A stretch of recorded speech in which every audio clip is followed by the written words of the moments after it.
Nous lisons dans Éphésiens 6:12, « Car ce n'est pas contre la chair et le sang que nous avons à combattre. Cette guerre ne se passe donc pas ici sur terre, et nous ne devons pas marcher dans cette sphère terrestre.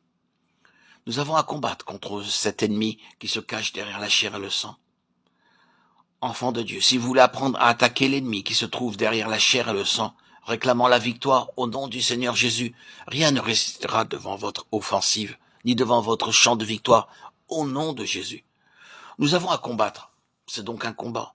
Cela signifie se tenir debout en esprit, contre quelque chose qui vient contre vous, en esprit. Quand vous réalisez votre union avec Christ, vous devenez véritablement conscient de l'approche de votre ennemi invisible. Avec le Saint-Esprit demeurant dans votre esprit, il vous arrivera de reconnaître instantanément une résistance aiguë qui surgira spontanément en vous contre l'ennemi invisible. Votre esprit deviendra de plus en plus habile à discerner ceci.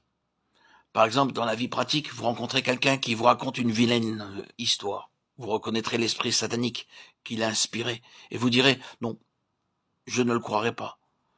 Voilà un des moyens de tenir ferme, debout contre les principautés et les puissances qui agissent à travers la chair et le sang.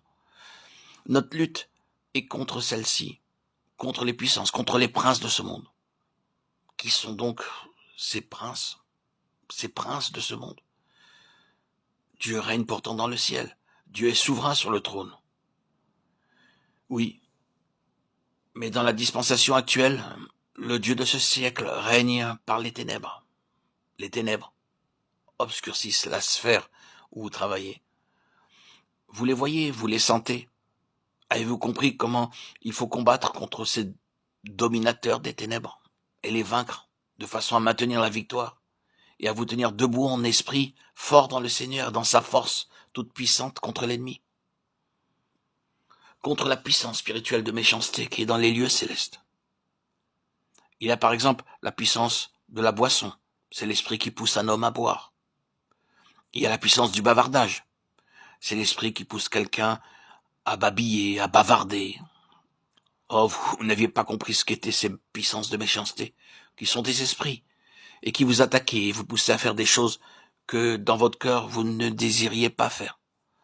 Tout cela parce que vous ne distinguiez pas la cause réelle de ces attaques, et que vous ne saviez pas vous tenir debout contre ces attaques, dans le Seigneur et dans sa force toute puissante, et maintenir la victoire.